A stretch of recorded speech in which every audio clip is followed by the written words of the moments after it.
Deus tem uma palavra hoje de alinhamento em relação a todas as dores que você viveu na infância, a tudo que você tem vivido e que você muitas vezes olha e fala assim: como que eu vou ressignificar tudo isso que eu preciso para eu viver a melhor fase da minha vida? Nós estamos iniciando 2026 e a Bíblia é cheia de ensinamentos. A Bíblia sempre vai trabalhar na contramão da lógica humana, sempre. Tudo que é de Deus é ao contrário da lógica humana, não faz sentido. E o tema da nossa mensagem de hoje é: a sua dor tem intimidade com o seu propósito. Eu quero declarar sobre a sua vida que aquilo que foi a maior dor na sua vida, quem pega, levanta a mão. Aquilo que foi a sua maior dor na sua vida, é aí aonde Deus vai superabundar e vai transformar a sua vida, a sua história, da sua família, em nome de Jesus. Hoje você vai sair daqui transformado pela palavra de Deus e alinhado para nunca mais mendigar o pão para ninguém. Amém? Queridos, como que Deus trabalha? A partir da minha pior dor. Se você entender isso, muito dos seus problemas vão ser minimizados. É por isso que o apóstolo Paulo fala assim: na minha fraqueza é que eu sou forte. Como que na fraqueza eu sou forte? Faz sentido, humanamente falando? Não. Só que somente quem é espiritual entende. Por quê? Porque o poder de Deus se aperfeiçoa onde? Na minha fraqueza. Quando eu deixo, presta atenção, quando eu deixo as minhas forças de lado, os meus achismos de lado, o que eu acho que é certo, o que vai dar certo, de lado, os meus planos, as minhas metas de lado, a minha força, a minha psique de lado, e coloco no centro a vontade de Deus, as coisas acontecem. E a Bíblia está recheada disso. Como assim?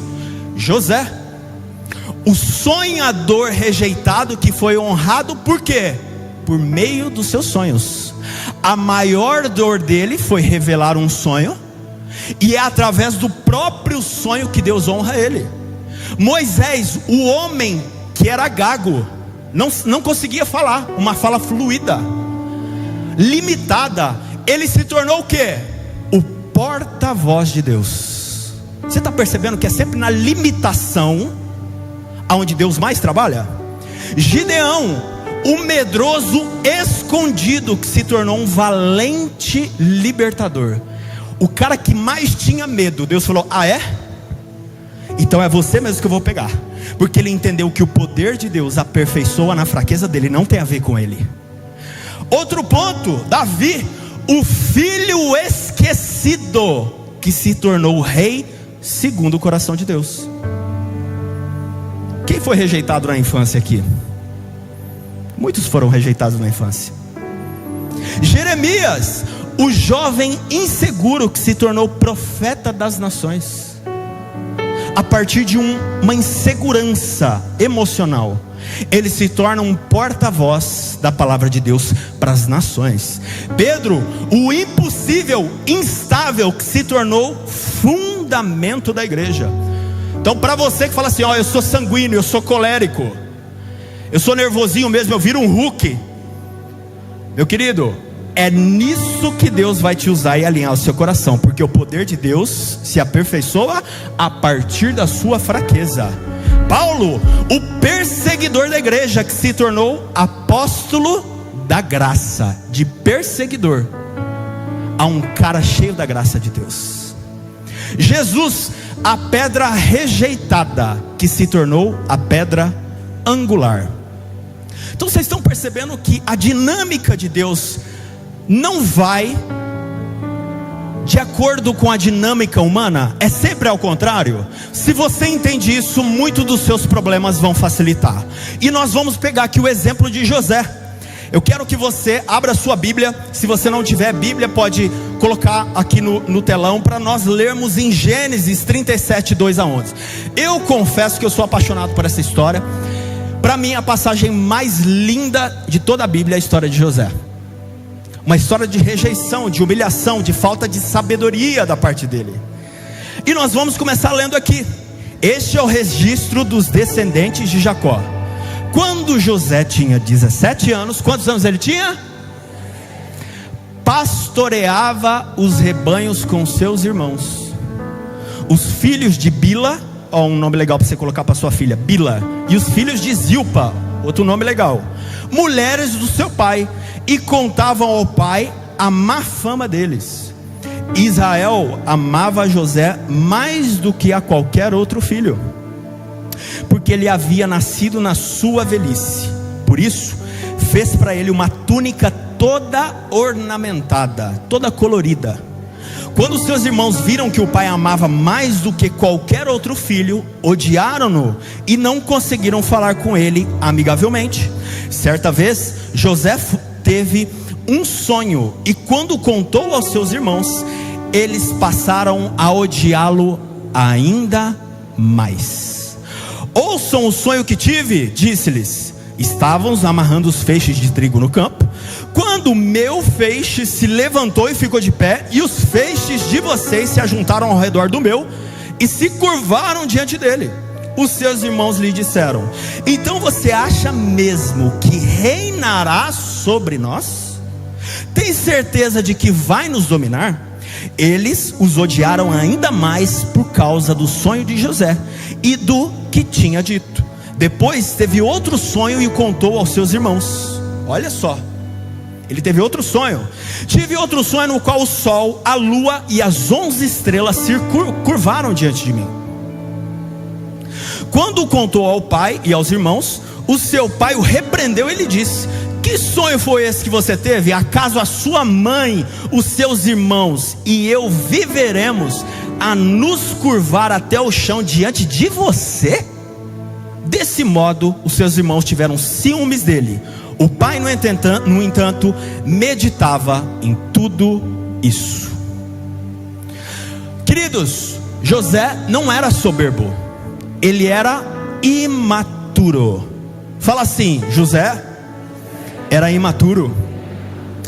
Deus mostrou para José, através desse sonho, que ele não deveria compartilhar com os irmãos, por conta de imaturidade.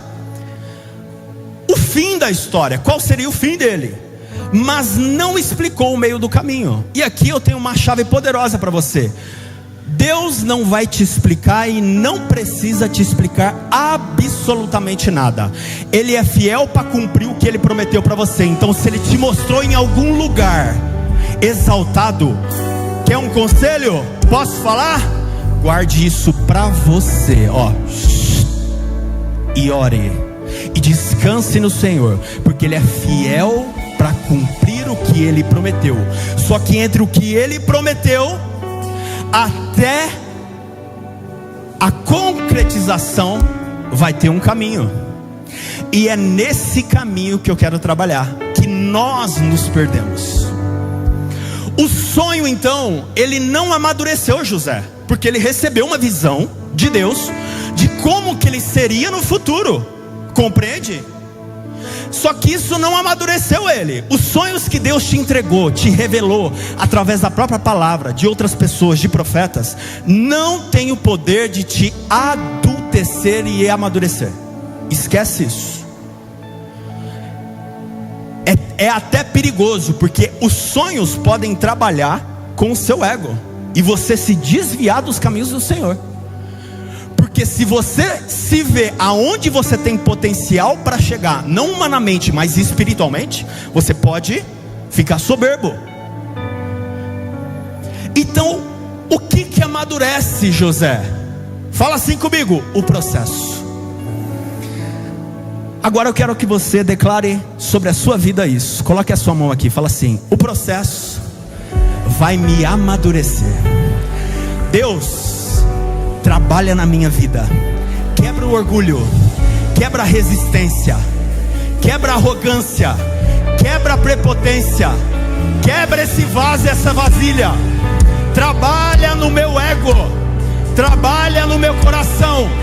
Pode quebrar, Deus. Aleluia. Só que, olha só os detalhes bíblicos. Com 17 anos, o versículo começa falando que, contando a história de José. O que ele estava fazendo com 17 anos? Fala, gente. Pastoreando as ovelhas do seu pai. Deixa eu falar uma coisa para você. Coloca amor nas minhas palavras. Antes de você se tornar governador do Egito, você vai ter que pastorear as ovelhas do seu pai. Antes de você se tornar o dono da empresa, você vai ter que trabalhar para uma pessoa que é dona. Antes de você se tornar o dono da escola, você teve que trabalhar para sua mãe. Antes de você se tornar um pastor, você vai ter que pastorear as ovelhas do seu pastor. Esse é o processo que nós não entendemos, e nós queremos muitas vezes passar por cima do processo. Agora, Deus, ele revela o propósito em um sonho, mas o constrói no meio da dor. Queridos, o Evangelho, ele é uma bênção nas nossas vidas, mas é só através da dor que Deus vai nos ensinar, através do caminho, através do processo, que nós vamos ser moldados à imagem e à semelhança de Deus. E isso é maravilhoso, porque é no processo, no caminho e na dor que nós vamos deixar Deus nos lapidar e tirar os nossos excessos. Agora, o primeiro ponto, eu tenho 3 pontos para trabalhar com vocês rapidamente nesses 30 minutos. Primeiro ponto que você precisa entender, e que talvez hoje você tenha chegado aqui e falado assim: não tem saída para a minha vida. O primeiro ponto: a rejeição não é o fim, é o deslocamento para o propósito. Eu quero declarar sobre a sua vida que toda a rejeição que você viveu, todo não que você enfrentou, todo desenho que você sofreu, todo abuso emocional, sexual, todo abuso espiritual que você sofreu, vai se tornar um deslocamento para você viver os melhores dias da sua vida, porque através dessa grande dor é que Deus vai se aperfeiçoar e vai transformar a maldição em bênção para a sua vida. Me ajuda a pregar, pelo amor de Deus.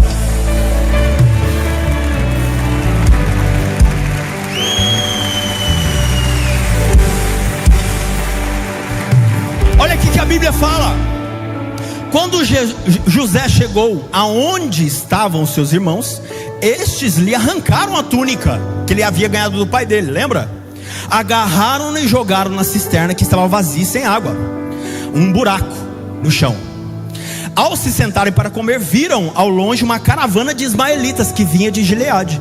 Os seus camelos estavam carregados de especiarias, bálsamo e mirra, que eles levaram para o Egito. Então Judá disse aos seus irmãos: que ganharemos se matarmos o nosso irmão? Olha só, os próprios irmãos tentando matar José. E encobrirmos o seu sangue? Venham, vamos vendê-lo aos ismaelitas como escravo, né? Não levantaremos a mão contra ele, afinal é nosso irmão, carne da nossa carne. Os seus irmãos concordaram. Quando os mercadores midianitas se aproximaram, tiraram José do buraco da cisterna, né? E o venderam aos ismaelitas por 20 peças de prata. Assim levaram José para o Egito. Quando Rúben voltou ao buraco, à cisterna, e viu que José não estava lá, rasgou as suas vestes e, voltando aos seus irmãos, disse: o jovem não está lá, para onde irei agora? Então eles mataram um bode, mergulharam a túnica de José ornamentada no sangue e enviaram ao seu pai com este recado: achamos isto, vê se é a túnica do seu filho. ele a reconheceu e disse: é a túnica do meu filho. Um animal selvagem o devorou. Com certeza José foi despedaçado. Então José rasgou as suas vestes, Jacó rasgou as suas vestes, vestiu-se com um pano de saco e chorou por muitos dias de luto pelo filho. Então, meus queridos, olha só que importante. José, ele foi rejeitado pelos próprios irmãos. Ele foi despido da túnica que o pai deu. A túnica naquela época significava a identidade da pessoa. Ele foi lançado num buraco, numa cisterna. Significa o quê? Ele foi abandonado. E ele foi vendido como escravo. Ele foi desvalorizado. Quantos de nós, na nossa infância, fomos roubados a nossa identidade através de um abuso sexual? Quantos de nós não fomos retirados a nossa identidade, fomos abandonados? E o pior abandono é de pais presentes, ou abandonados mesmo. O pai foi embora e falou assim: eu não quero mais esse filho. Eu sou psicanalista e tenho um paciente. A dor é muito forte, porque ele com 4 anos de idade, ele falou assim, o pai falou para ele: eu estou indo embora, porque você nasceu e você atrapalhou a minha vida. Roubaram a identidade desse menino. É muito difícil ouvir isso. Quantos não foram desvalorizados? Só que tudo isso, queridos, aconteceu, sabe como? Antes do palácio, antes dele se tornar governador. José, ele foi plantado numa cova, para que 13 anos depois nascesse o governador do Egito. Toda dor que você viveu na sua história, te jogaram no buraco, desvalorizaram de você, desenharam na sua vida. Saiba que a partir disso, esse buraco foi propósito de Deus para você ser plantado, para nascer a próxima libertação da sua geração. É através de você que foi plantado nesse buraco de abandono, de identidade, de rejeição, que Deus vai se aperfeiçoar na sua fraqueza e vai tornar você o novo libertador da sua família. Eu declaro sobre a sua vida que você vai viver o melhor ano da sua vida até então. Você vai colher 10, 100, 30, 60 vezes mais do que aquilo que aonde você foi roubado, em nome de Jesus. Os buracos da nossa vida são permissividade de Deus. O diabo, ele vê como um buraco, Deus vê como uma cova para plantar uma semente e brotar um governador do Egito. Só que para isso tem um processo. E você está hoje aqui talvez nesse processo. Não é fácil. Só que olha como que Deus trabalha todas as pessoas que eu falei para vocês. É assim que Deus trabalha. Quando você tem a perspectiva e vê como Deus forja o nosso caráter, a vida fica mais leve. Queridos, quando eu tinha 7 anos de idade, 7 anos, bateu um cara no portão da minha casa. Eu morava no interior, em Barretos, uma cidadezinha do interior. E eu abri a janela do meu quarto e vi o portão assim, um cara batendo lá. Eu não conhecia aquele cara. Ele falou: seu pai está aí? Eu falei: calma aí que eu vou chamar ele. E eu não conhecia, eu fiquei com medo. Pai, tem um cara te chamando aí na porta. Meu pai foi lá, eu fechei a janela e fiquei pelas frestinhas da janela olhando. O cara era um agiota. Ele arrancou uma arma da cintura, colocou na barriga do meu pai e falou assim, eu ouvi ele falar: se você não me pagar até amanhã o que você me deve, eu vou voltar aqui e vou te matar. Eu com 7 anos ouvi aquilo. E por anos na minha vida eu fui travado financeiramente, porque eu aprendi que ter dinheiro era um problema. Porque eu vi a figura do meu pai, que era o meu protetor, A criança, ela não sabe até 7 anos de idade se existe Deus, um Deus celeste e um pai terreno. Ela acha que o pai é o próprio Deus. Meu pai era o meu protetor na minha cabeça. Isso é normal. E eu vi ele sendo ameaçado. Logo eu entendi que a ameaça por conta do dinheiro era um problema. Sabe o que eu repeti na minha vida durante muitos anos? Ganhava dinheiro, perdia dinheiro. Ganhava dinheiro, perdia dinheiro. Ganhava dinheiro, perdia dinheiro. Só que sabe aonde Deus me plantou? E eu nunca entendi isso. Eu vim numa família muito simples, muito pobre mesmo. Mas eu nunca sabia o motivo. Mas eu sempre estava no meio de pessoas muito ricas, milionárias, com muitas posses. E eu sempre senti muito mal. Lembra que eu falei? A sua maior dor é onde Deus vai trabalhar. E eu sempre me perguntava: Deus, por que eu estou aqui? Eu não tenho dinheiro. E Deus permitia que eu via toda aquela riqueza, aquelas pessoas, aquelas posses, sem ter nada. Sabe o que eu sou hoje na Lagoinha Morumbi? Gestor financeiro. Eu controlo todas as finanças da igreja. Sabe por quê? Quando você entender que a sua maior dor é onde está o seu maior propósito, você para de lutar contra e para de tentar fugir. Enfrenta e mata esse demônio, esse monstro no ninho. Enfrenta, vai doer, mas enfrenta que o processo vai ser mais rápido. Pega essa dica, meu irmão, pelo amor de Deus. Para de fugir da dor, enfrenta. Olha só, continuando, Gênesis 50:20. Vós, olha que José fala: vós, na verdade, intentaste o mal contra mim, porém Deus o tornou em bem. Aquilo que o diabo tentou, cilada sobre a sua vida, te colocar numa cova, num fundo do poço, vai ser isso que vai te fazer prosperar. Porque não é por conta de você, não é pela força do seu braço, mas é porque Deus quer usar isso e transformar no seu melhor testemunho, para ajudar outras pessoas. É assim que Deus trabalha. Continuando, fala assim comigo: Deus permitiu a rejeição. Deus permitiu a rejeição para me tirar de um ambiente que não sustentaria o meu destino. Deus te tirou desse ambiente de rejeição, está te tirando desse ambiente de rejeição, porque o seu destino não sustenta isso. É a partir dessa grande dor que Deus vai te mudar. Segundo princípio, o sofrimento invisível é o treinamento para a autoridade futura.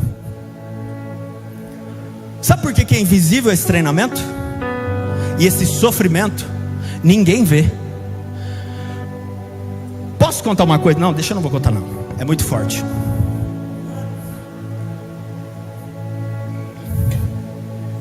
Olha só, quando eu cheguei aqui na Lagoinha Morumbi, em menos de um mês, eu e minha esposa já era pastora, eu fui consagrado pastor. Eu estava compartilhando isso com o pastor Bruno. Cadê o pastor Bruno? Sumiu. Estava compartilhando ele, esse dia a gente saiu para almoçar, estava compartilhando com ele. E chegaram para mim e falaram assim: nossa, mal você chegou e já foi consagrado. A pessoa, ela pega um flash assim, a janelinha do avião. Meu irmão, eu estou cavando, e eu estou sendo treinado no sofrimento de Deus, desde os meus 16 anos de idade, quando eu fui para o seminário para ser padre e fui rejeitado. Não começou aqui o meu treinamento. É invisível aos olhos das pessoas.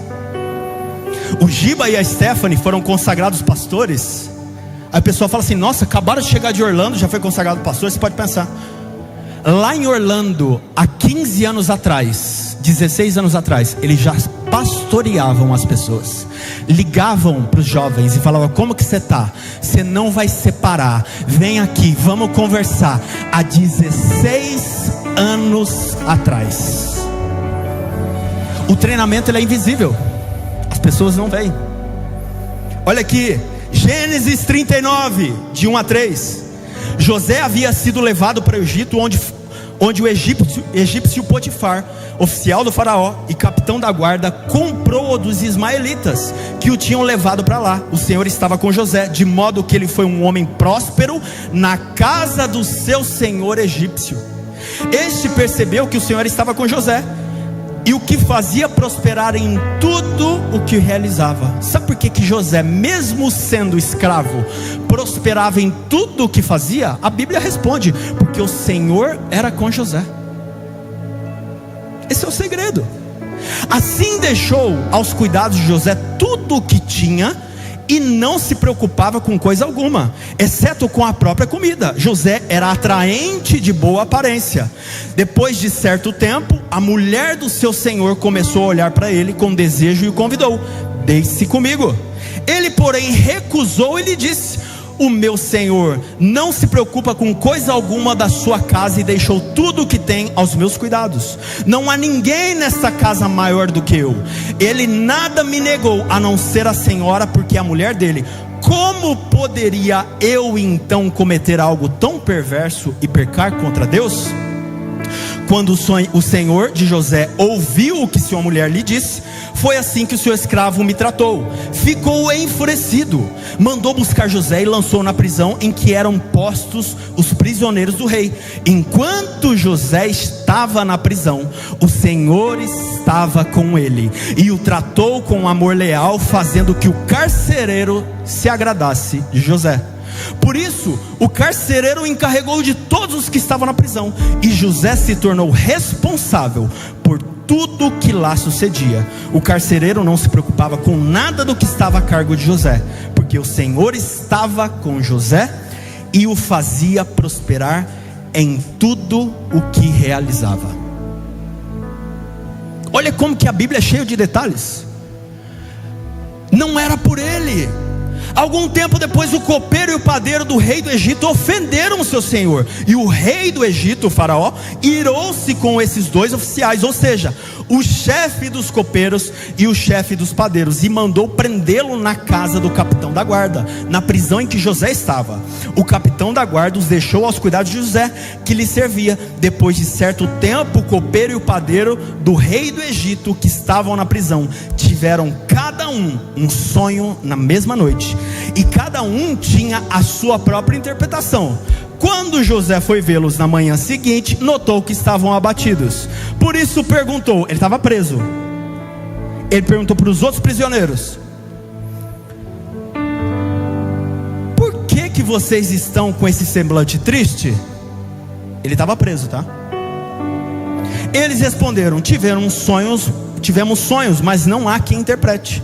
Então José lhes disse: por acaso as interpretações não pertencem a Deus? Ou seja, eu posso até interpretar, mas isso não vem de mim.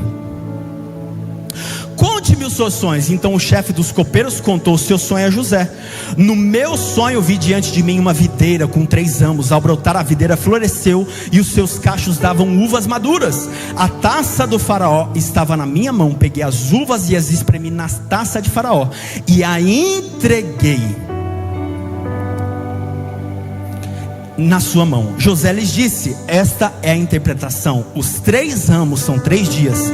Dentro de 3 dias o faraó vai exaltá-lo e restaurá-lo à sua posição, e você servirá a taça na mão dele, como costumava fazer quando era o seu copeiro. Quando tudo estiver indo bem com você, lembre-se de mim e seja bondoso comigo.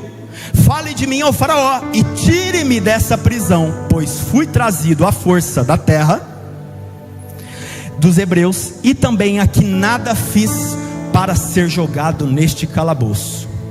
Só que ele interpretou os sonhos dos 2 prisioneiros. Eles saíram da prisão.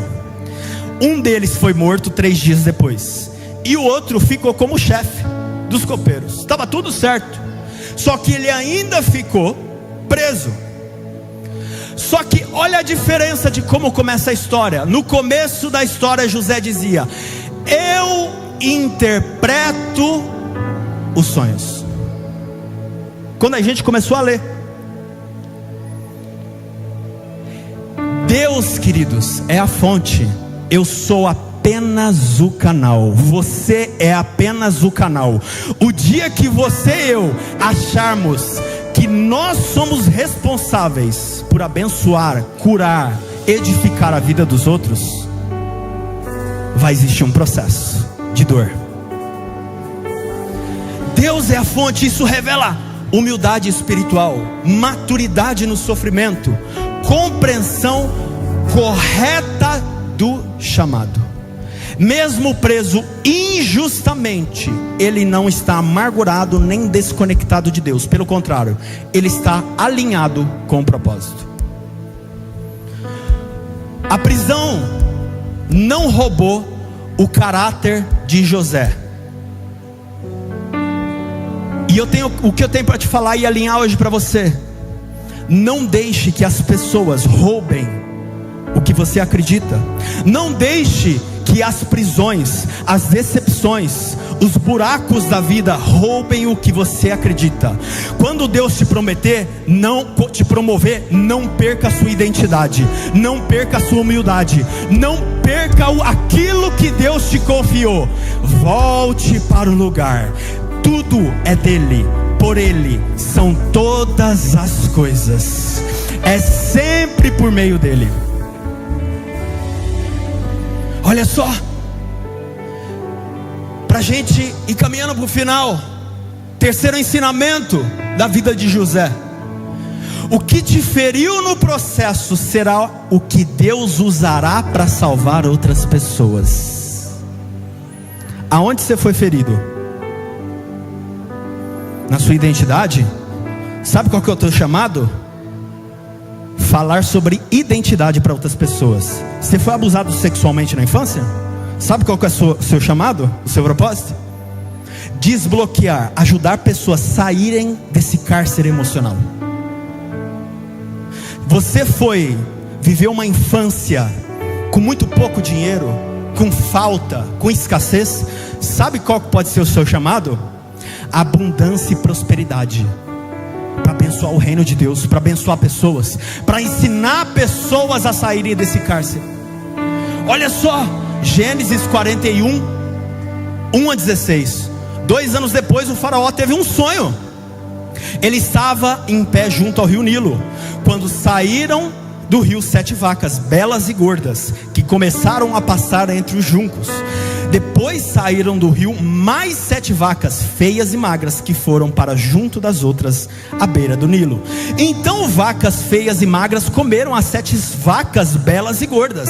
Nisso o faraó acordou, tornou a adormecer e teve outro sonho. 7 espigas de cereal graúdas e boas cresciam do mesmo lado. Depois delas brotavam outras 7 espigas mirradas e ressequidas pelo vento leste. As espigas mirradas engoliram as 7 espigas graúdas e cheias. Então o faraó acordou. Era um sonho.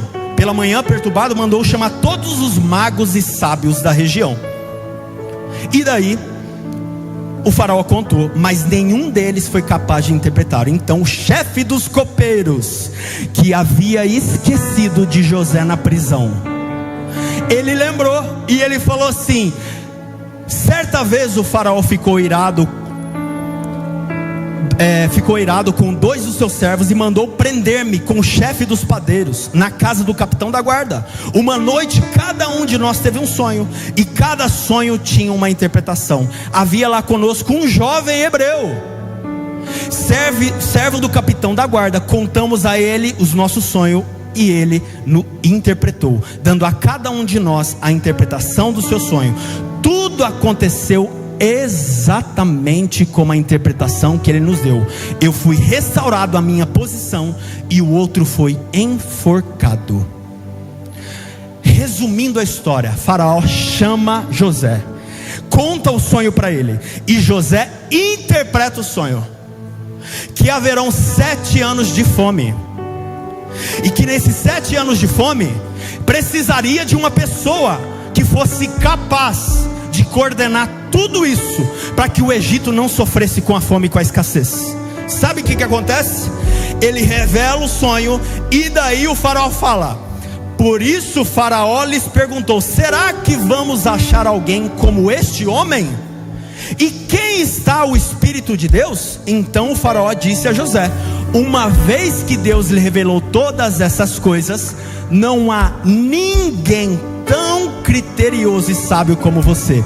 Você será encarregado da minha casa, e todo o meu povo acatará as tuas ordens. Somente em relação ao trono serei maior do que você. O mesmo dom que feriu José foi o dom que o exaltou.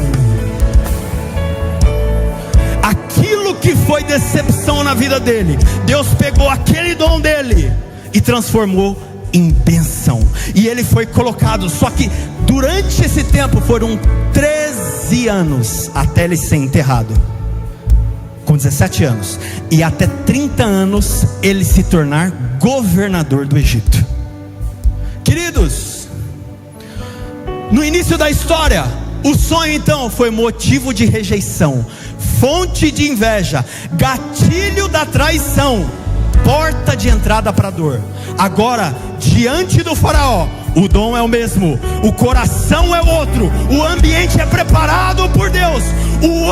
O que antes gerou ódio, agora gera honra. Eu quero declarar sobre a sua vida que aquilo que gerou ódio nas pessoas, no seu coração, vai gerar honra. A partir de hoje, Deus está restaurando toda a sua dor. Deus está restaurando tudo aquilo que o diabo roubou. E a partir de hoje eu declaro em nome de Jesus: aquilo que o diabo roubou, Deus vai dar dupla honra sobre a sua vida. Fala assim: eu agarro a palavra da fé.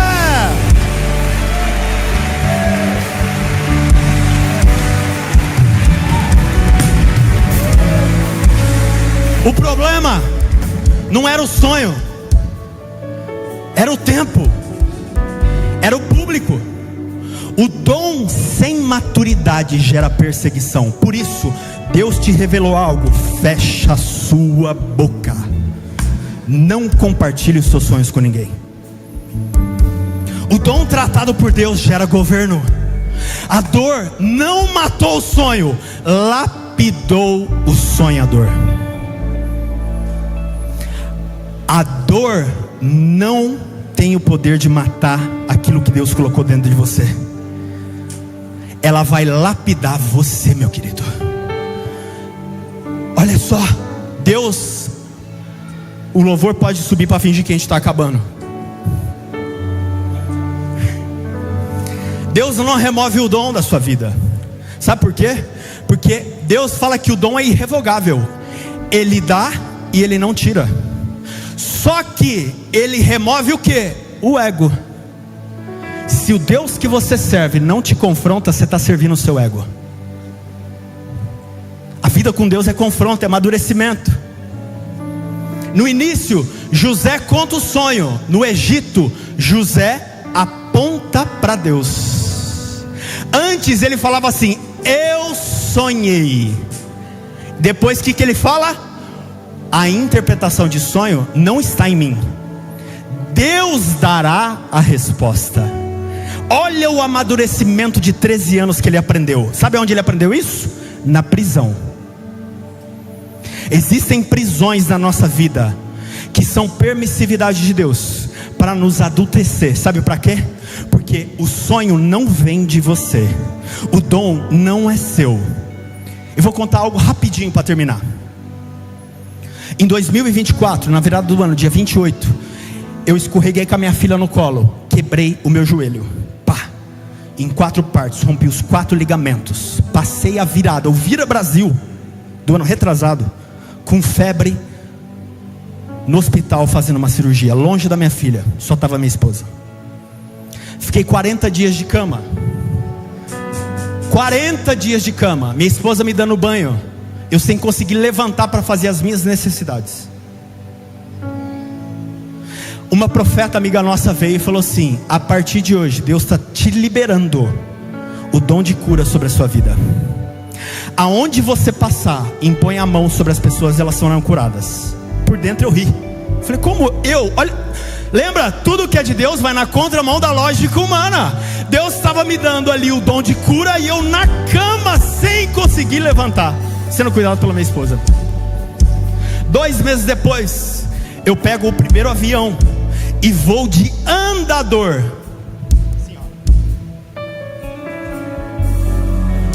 para Belém do Pará, para dar aula. Cheguei lá, eu lembrei da profeta, e a profeta falou: aonde você passar, ore pelas pessoas. Sabe o que eu fiz? Eu falei, eu vou orar. Primeiro dia de aula, foram 3 dias de aula. Primeiro dia de aula eu cheguei e falei assim: gente, quem tem alguma enfermidade aqui, eu quero orar. Orei, fizeram a fila, orei. Terceiro dia de aula, acabou.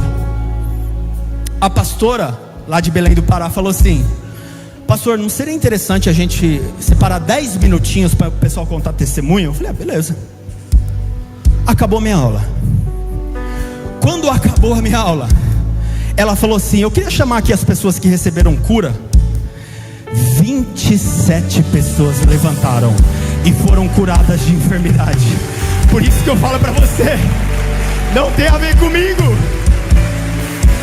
A partir daquele dia, todos os lugares que eu passo, por onde eu vou, eu estou em obediência. Eu oro pelas pessoas e não é por mim. As pessoas são curadas através do poder de Jesus. As pessoas engravidam por conta do poder de Jesus. A sua maior dor é onde Deus quer mais te usar, meu querido. É na sua maior dor. Enxergue isso, pelo amor de Deus. É onde você foi mais machucado. Não importa o jeito que você chegou aqui. Talvez você tenha falado assim: essa é a minha última esperança. Podem tirar, por favor. Essa é a minha última esperança. Eu não aguento mais esse abuso, esse abandono na minha infância. Isso eu carreguei a minha vida inteira. É aí onde Deus quer dar virada na sua vida. Por isso eu quero pedir para você se levantar hoje. Eu quero fazer hoje a oração mais importante dessa noite. A oração mais importante dessa noite. Eu quero que toda a igreja fique com os olhos fechados e com a cabeça baixa.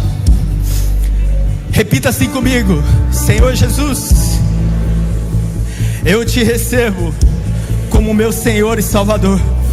Escreve meu nome no livro da vida. Salva minha vida, salva minha alma. Eu que me perdi, me desviei dos teus caminhos, me receba novamente nos teus braços de amor. Escreva o meu nome no livro da vida. Eu te recebo em nome de Jesus. Amém. Todos de olhos fechados, de cabeças baixas. Eu quero fazer uma pergunta. Você que fez essa oração pela primeira vez, você que já fez essa oração e está voltando para os caminhos do Senhor, eu quero que você erga a mão quando eu falar 3. Mas antes de você erguer a mão, eu quero falar uma coisa para você. Hoje Deus marcou um encontro com você para dar virada da sua vida. Vira a página, meu irmão. É a oportunidade hoje de você virar a página e escrever uma nova história. E essa nova história, o capítulo inicial, vai ser a sua maior dor. Perdoa o seu passado. Eu quero contar até 3. E você que fez essa oração pela primeira vez, ou está fazendo novamente essa oração, todos de cabeças baixas, eu quero que você erga a sua mão. Em 1, 2, 3. Glória a Deus, eu vejo mãos levantadas ali. Eu vejo mãos levantadas ali. Glória a Deus. Eu quero fazer mais um pedido. Você que levantou a mão, vem aqui na frente correndo que eu quero orar por você. Se você estiver com algum acompanhante, pega os seus pertences, vem aqui na frente. Eu quero orar pela sua vida, em nome de Jesus. Chegou na minha tormenta, me livrou dos problemas, transformou minha tristeza e mudou minha vida inteira. Me vestiu com roupas novas, pôs azeite em minha cabeça, me deu lugar na mesa. O meu Pai não me rejeita, me chegou na minha tormenta, me livrou em meus problemas, transformou minha tristeza e mudou minha vida inteira. Tem mais alguém essa oportunidade? Se você está ouvindo uma voz na sua cabeça, eu não mereço, eu não sou digno, eu falo essa voz agora de Satanás na sua mente. Levanta como posicionamento e vem, em nome de Jesus, sai do seu lugar. Você é digno de reescrever a sua história. Levanta e vem em nome de Jesus.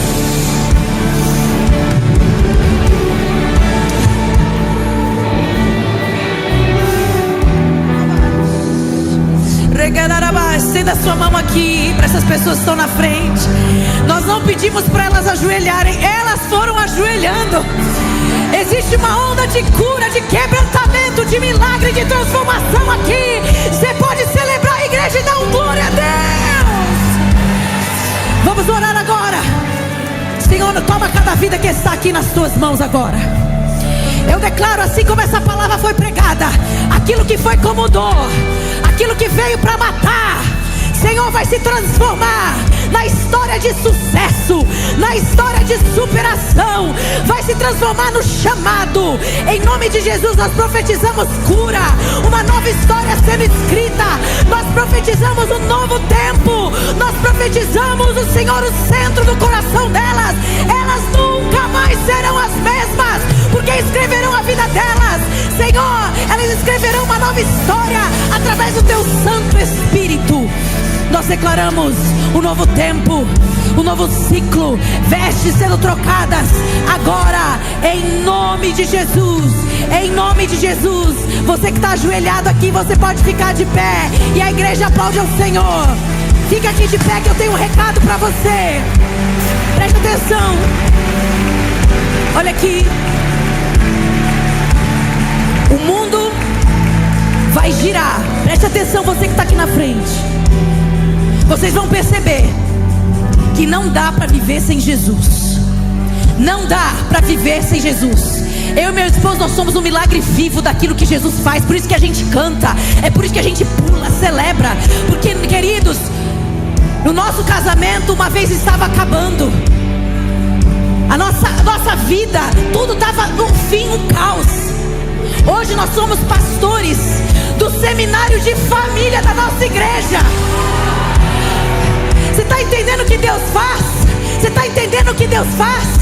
Por isso, nós como igreja queremos celebrar a tua vida. A Bíblia diz que alguém quando faz isso, recebe Jesus, tem festa no céu. Se tem festa no céu, tem festa aqui nesse lugar. Quando eu contar até 3, vocês vão olhar para lá e receber a família, receber um abraço dessa nossa família de Deus. Está preparado, Lagoinha? Bora lá! 1,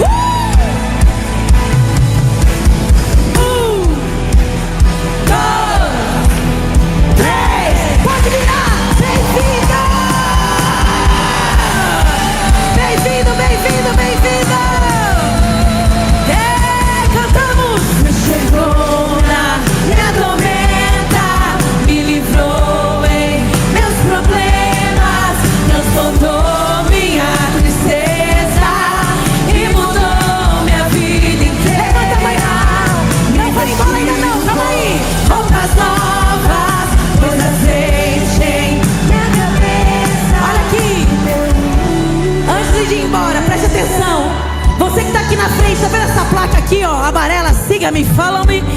Siga essa placa aqui. A gente quer 3 minutinhos para dar um presente para você, para dar um abraço em você. E a igreja celebra bem forte, aplaude bem forte. Pode seguir aquela placa. Vamos, seja bem-vindo ao nome de Deus. Vamos cantando. Me segura, me atormenta, me livrou em meus problemas. O quê?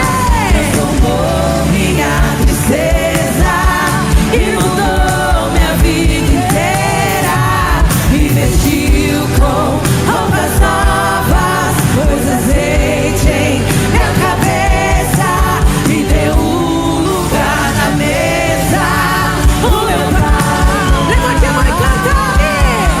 Me segura, me atormenta, me livrou em meus problemas, transformou minha vida e mudou minha vida. Me vestiu com roupas novas, pôs azeite em minha cabeça, me deu um lugar na mesa. O meu pai não me rejeita. Aplauda o nome dele.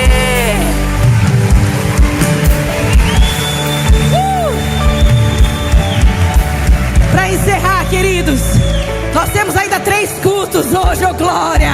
Nos encontramos na quarta-feira. Para quem não vai voltar, levanta a sua mão, vamos orar. Senhor, leva cada um na tua paz aqui. Leva os teus irmãos na tua paz, ó Deus. Declaro blindados pelo sangue de Jesus. Declaro uma semana de vitória, de conquistas, de crescimento, de avanço, de muito quebrantamento, de muita humildade. Eu declaro os teus filhos tendo experiência contigo, céus abertos, uma nuvem de glória acompanhando a vida de cada um. Assim nós oramos em nome de Jesus. Você pode dar um amém? Glória a Deus. Meu irmão vai ser feliz em